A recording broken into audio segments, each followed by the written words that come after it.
Hello students, welcome back to Hindi Saathi YouTube channel. आज मैं आपके लिए लेके आई हूँ 12th क्लास के काव्य खंड का पहला पार्ट कार्नेलिया का गीत के कुछ शॉर्ट क्वेश्चन आंसर। इसकी व्याख्या मैंने पिछली वीडियो में करा दी थी, तो आज हम देखते हैं इस कार्नेलिया का गीत जो पाठ है, जो कविता है, इसके कुछ इम्पोर्टेंट क्वेश्चन आंसर। कार्नेलिया कौन है? कार्नेलिया कौन है?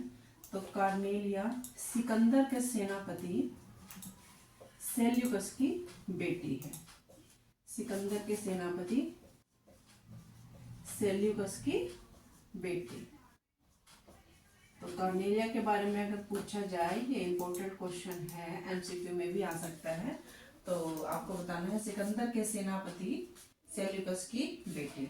सेल्यूकस कहाँ का रहने वाला था?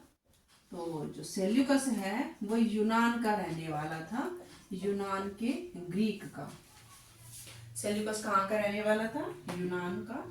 यूनान में ही एक ग्रीक नाम का देश है, वहां का रहने वाला था। कार्नेलिया का गीत जो अंश है वो कौन सी विधा से है?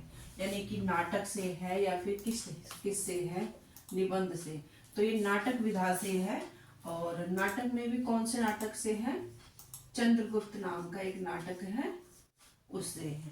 तो अगर पूछा जाए इसकी विधा कौन सी है, क्योंकि ये नाटक में से ही ये गीत का एक अंश लिया गया है, कार्नेलिया का गीत। तो अगर विधा पूछी जाए तो इसकी विधा है नाटक, जो कि चंद्रगुप्त नाटक में से लिया गया है। चंद्रगुप्त नाटक के लेखक कौन है?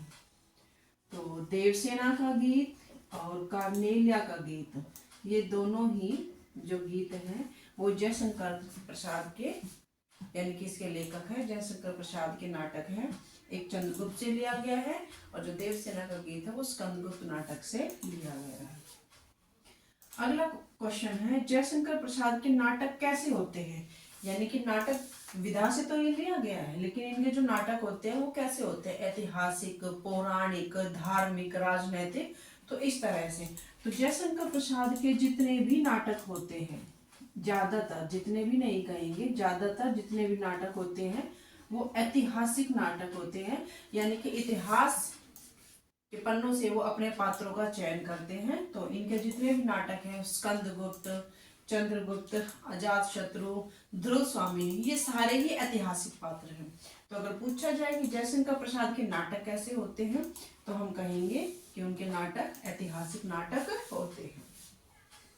नेक्स्ट क्वेश्चन है, लघु सुरधनु से पंख पसारे पंक्ति में कौन सा अलंकार है? जैसे मैंने आपको पहले भी बताया था, जहां पर सा से सी सरिस जैसे शब्दों का प्रयोग किया जाता है वहां उपमा अलंकार होता है। यानी कि किसी की उपमा किसी दूसरे वस्तु से की जाती है।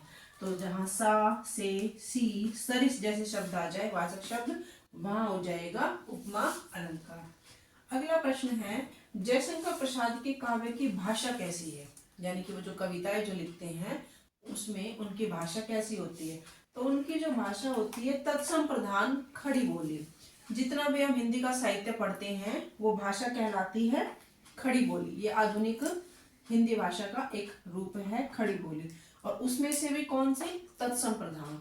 तत्सम प्रधान वो भाषा होती है या वो शब्द होते हैं तत्सम, जो सीधे संस्कृत भाषा से आए हैं। जैसे अश्रु, अश्रु संस्कृत का शब्द है, लेकिन उसको हम तद्भव में बोलेंगे तो वो आंसू हो जाएगा। तो हमने कविता में देखा है कि उनके ज्यादातर जो है क्लिष्ट, यानी कि थोड़े से कठिन शब्द होते हैं और तत्सम शब्द होते हैं। तो अगर भाषा पूछी जाए तो काव्य की भाषा कैसी है? तत्सम प्रधान खड़ी बोली। उसके बाद ये क्वेश्चन है, तरु शिखा का नाचना और तारों का ऊँघना में कौन सा अलंकार है? तरु शिखा का नाचना और तारों का ऊँघना में कौन सा अलंकार है? जहां पर किसी, यानी कि किसी भी प्राकृतिक वस्तु की तुलना मानव से कर दी जाए, वहां पर अलंकार होता है मानवीकरण। तो प्राकृतिक चीजों की तुलना अप्राकृतिक वस्तुओं से या फिर अप्राकृतिक वस्तुओं की तुलना सजीव वस्तुओं से या फिर प्राणियों से कर दी जाए, वहां पर मानवीकरण अलंकार होता है। तो स्टूडेंट्स, ये थे कुछ इंपॉर्टेंट क्वेश्चन, कुछ लघु प्रश्न उत्तर कार्नेलिया का गीत पाठ से। मैं जल्द ही आपको मिलती हूँ 12th क्लास के अगले चैप्टर के साथ। तब तक के लिए हैव अ नाइस डे।